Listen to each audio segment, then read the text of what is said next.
Knowles. Hey, Drew, I was watching that clip on the show before it came on. If that woman gets a Netflix show, what am I doing wrong? I'm not saying I'm the funniest guy in the world, but that gets you your own Netflix show now. I think what you're doing wrong is not that. You're not not celebrating abortion. I think that's where you went. Is that maybe that voice is a little also bit better. The voice? I know. I'm sorry, but like the word shrill should have her next to. We should use that for the next season of Another Kingdom. Just for the mouse, you mean? Yeah. Yep.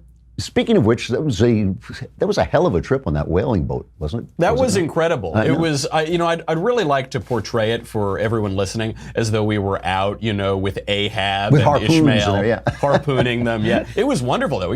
I didn't realize you can just see blue whales up that close. Like I said, I lived in Santa Barbara for 15 years. I never did that. I did go out once out to the islands to kayak, and I saw these absolute field of dolphins. I mean, it's unbelievable. You just see thousands of dolphins. But we saw so much stuff, and I got to say, we now know what Jeremy's talent is. That is true. It was unbelievable. The guy zeroed in like miles away. He said, "Oh, right dead ahead." Yeah, I really have to thank him too. It is so much easier to write my show with that warm light of the blubber in the lamps at night. It's so much better than fluorescent. I know. They do make great lanterns, those whales. All right. So we've been talking about ideas, and Trump is going to pick the Supreme Court. If he picks Amy Barrett, who I really like, and she's a Catholic, they have been going after her for her Catholicism, which I find repulsive in the extreme, but it is part of their philosophy, is it not? This is amazing. It really rose to everyone's attention in 2012 when the Democrats booed God at their national convention. Yes, they say they didn't do that. They did do that. Do you want to see it? I have the clip. Do you need to see it? Yeah, show it. Let's see the clip. Intended to change the platform to address the criticism, and watch what happened. Is there any further discussion? Hearing none, the matter requires a 2/3 vote in the affirmative. All those delegates in favor say aye. All those delegates opposed say no. In the opinion of the... Let me do that again. All of those delegates in favor say aye. All those delegates opposed say no. All those delegates opposed say no. In the opinion of the chair, 2/3 have voted in the affirmative. The motion is adopted, and the platform has been amended as shown on the screen. So that's as they're putting God back into the platform. They said we're going to put God back in, because God was in 2008. They took it out because Democrats hate God. Yeah. The Democratic Party hates God. And then they realized this was probably not a good look, doesn't play in Peoria, so they decided to put it back in. And you hear it, so they shout, "No, no, give us Barabbas, kill him." No. Something like that. I couldn't hear the exact words. But then at the very end, he just pretends. He's even being kind of honest in his facial expressions. He says, "Yeah, no, it sounds like 2/3. Okay, it's back in." And they boo. They literally say boo, Yeah. So this is, we've seen it since then. It actually goes back much further than this. It goes back to 2006. And this was when, under the leadership of Howard Dean, Democrats doubled down on their base among secular, young, yuppie, latte-sipping liberal is the kind of stereotype. With clearly a socialist, materialist bent. I mean, that's clearly where they're going. That was the essence, and they doubled down, and it did help them in 2006. But this doesn't spell great news for them electorally, because they're, according to a recent poll from Pew, 55% of Democrats don't believe in a God that we would recognize as God. Some of them say, "I'm an atheist, but I believe in the chakras, man." Yeah. But the 55% don't believe in a God that resembles the God of the Bible. Among white Democrats, that number rises to 68%. Holy moly. And really? this creates a big issue for them, because among black and Hispanic Democrats, it's totally flipped. The majority of them believe in a biblical God. And so you're seeing much greater similarities on questions of religious belief with Republicans, with black and Hispanic Democrats and Republicans, and you're seeing certain cracks in the Democrat electoral coalition. I think that a lot of that is due to this base issue of God. You see that the Amy Barrett floating nomination has really drawn this point home. I don't know if you saw today in the Daily Beast, there was a big expose on Leonard Leo, who is the head of the Federalist Society. They've put all those great originalist judges up, and it was called The Secrets of Leonard Leo by J. Michelson. And do you know what the secret is? He's a Catholic. Oh my, you're joking. That's the secret. And it really is. Are you joking? Is that really? I'm dead serious. And by the way, I don't know which is more hilarious in this article, the outright errors, like just factual errors about Christianity and Catholicism, or the insinuations that basic elements of philosophy and theology are crazy and bizarre. But this is how, I mean, you've got to remember that the press is a wing of the Democrat Party. Right. This is like in the 1960s, they did this to Kennedy, you know, this anti-Catholicism. This is what you're getting.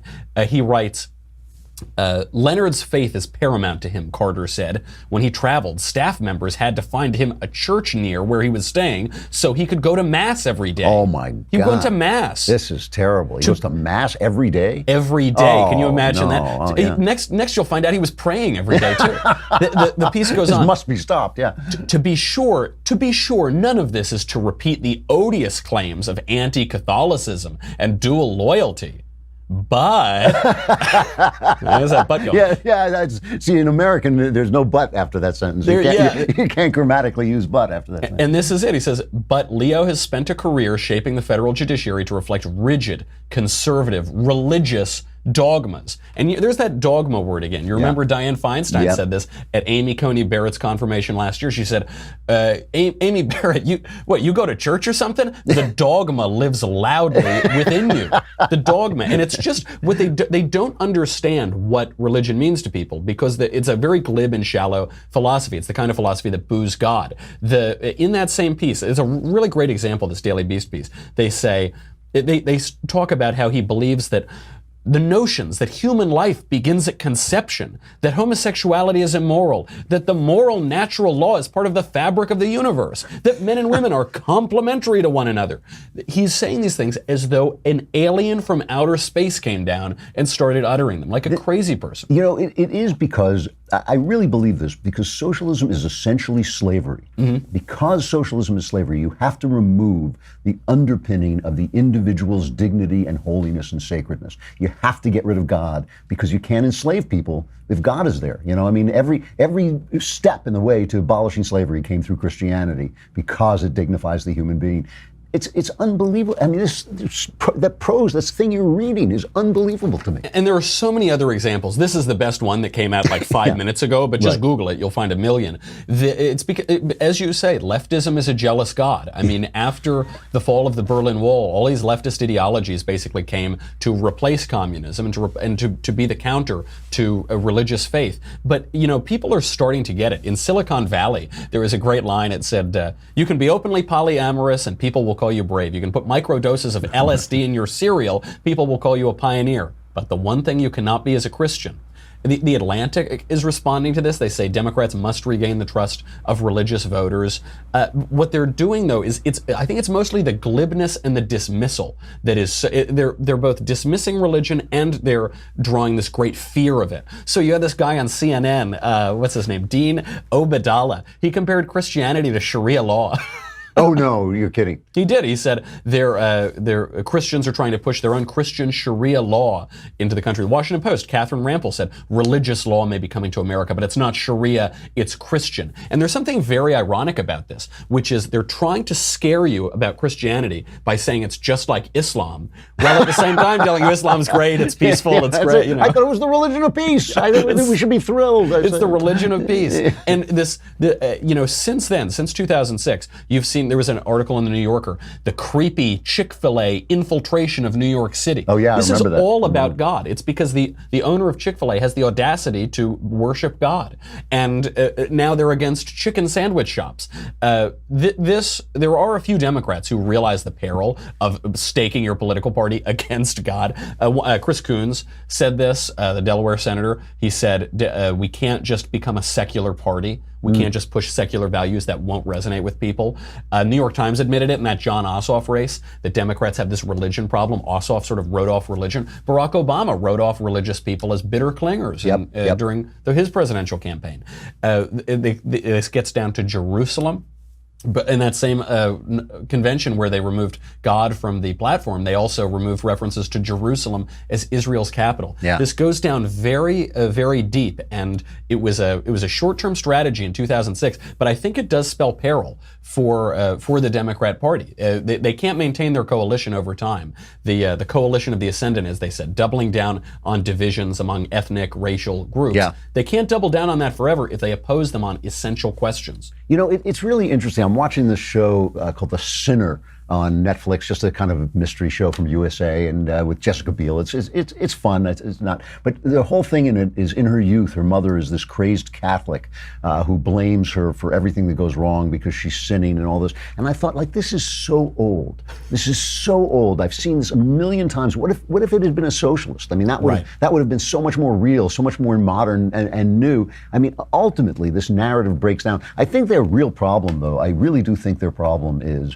that with God, it's very, very hard to kill them babies. It's tough to get to the baby killing place. You know, you might get away with it. You might get away with, well, it should be rare because if you don't do it legally, it's going to be a back alley abortion. You might get away with that argument, but dressing up in the red, white, and blue and doing a march and celebrating baby killing, you're not going to get to that place with God. You just can't do it, and so they're really in a bind. I almost considered playing that clip of Michelle Wolf, in this segment, because it wasn't so long ago that the Democrat Party treated abortion as needing to be safe, legal, and rare. Right. That was the Hillary Clinton campaign line the first time. And that has become a sacramental view of abortion. They've elevated this thing into a sacrament. And I think it's in part because safe, legal, and rare never made any sense. If it's morally similar to murder, it shouldn't be legal. If it's morally pointless or morally without value, then it doesn't need to be rare, right? That's right. It doesn't quite add up.